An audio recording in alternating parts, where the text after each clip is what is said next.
அந்த செப்பு அதை சரி செய்து அந்த ஆலயம் திறக்கப்பட்டிருக்கிறது. இது மிகப்பெரிய ஒரு வரலாற்று சாதனை. நம்முடைய வாரிய உறுப்பினர் திரு இமானுவேல் அவர்கள் நேரடியாக களத்திற்கு சென்று அவர்கள் அங்கேயே போராடி மாவட்ட ஆட்சித்தலைவரை சந்தித்து அவர்கள் அத்தனை மாவட்ட நிர்வாகத்தையும் இணைத்து இந்த வாரியம் செயல்பட்டிருக்கிறது. அதே போல ஈரோடு மாவட்டம் Kodumudi taluka almighty God church 21 மாதமாக சீல் வைக்கப்பட்டது. மாவட்ட ஆட்சித்தலைவர் அவர்களுடைய உதவியோடு சீல் நீக்கப்பட்டு இப்பொழுது ஜெபம் நடைபெற்று வருகிறது. அதே போல திருவாரூர் மாவட்டம் நம்முடைய தலைவருடைய மாவட்டம் குடவாசல் தாலுகா அத்திக்கடை 1.5 வருடமாக அது பூட்டியிருந்த தேவாலயம் வாரியத்தின் உதவியோடு அது திறக்கப்பட்டு இப்பொழுது செயல்பட்டு வருகிறது. நன்மங்கலம் கிராமத்தில், அதாவது சென்னையில ஒரு காலனா சென்ட், ஒரு சென்ட் வாங்குவதற்கு மிக கடினம். செங்கல்பட்டு மாவட்டம் தாம்பரம் தாலுகா 72 சென்ட், அரசு மதிப்பு மட்டும் 44 கோடி ரூபாய்.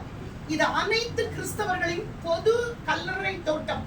வாரியத்தின் சார்பிலே அது நம்முடைய அன்பு சகோதரர் திரு இமானுவேல் அவர்களுடைய நம்முடைய துணைத் தலைவர் அவர்களும் இணைந்து போராடி அந்த மாவட்ட ஆட்சியர் அவர்களிடம் சென்று அவர்கள் இதை ஒப்பளிப்பு செய்வதற்காக, அரசாணை பிறப்பிப்பதற்காக மாவட்ட ஆட்சியர் அவர்களுடைய அரசு கோப்பிற்காக அது இன்னும் 1-2 நாட்களிலே அது அரசு உத்தரவாக வரும். அது நம்முடைய மாண்புமிகு முதலமைச்சர் அவருடைய திருக்கரத்தால் அந்த நன்மங்கலம் ஊராட்சிக்கு பொது கல்லறை தோட்டத்திற்கான அந்த அரசாணையை நம்முடைய மாண்புமிகு அமைச்சர் மூலமாக நம்முடைய முதலமைச்சர் அவர்களிடம் எடுத்து சென்று அதை வழங்குவதற்கான நேரத்தை ஒதுக்கி தரும்படியாக அன்போடு கேட்டுக்கொள்கிறேன்.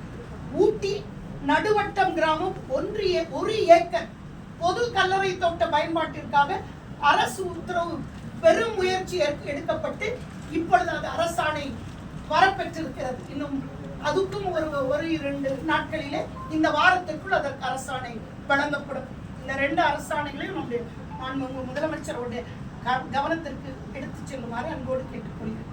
அதே போல திருநெல்வேலி மாவட்டம் பாளையங்கோட்டையில் சர்ச் ஆஃப் காட் ஷாரன் என்ற ஒரு அருமையான ஆலயத்திற்கு பொது கல்லறை தோட்டத்திற்காக அவர்கள் பெருமுயற்சி எடுத்துக் கொண்டிருந்தார்கள்.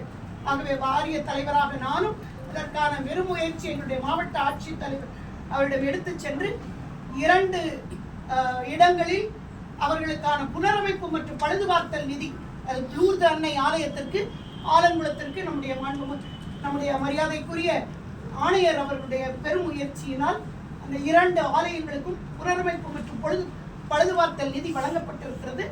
அதே போல இந்த ஆலயம், இந்த ஆலயத்தை தான் பிதா குமாரன் பரிசுத்த ஆவியானவரும் வாசம் பண்ணுகிறபடினாலே இந்த ஆலயத்தை செல்வால்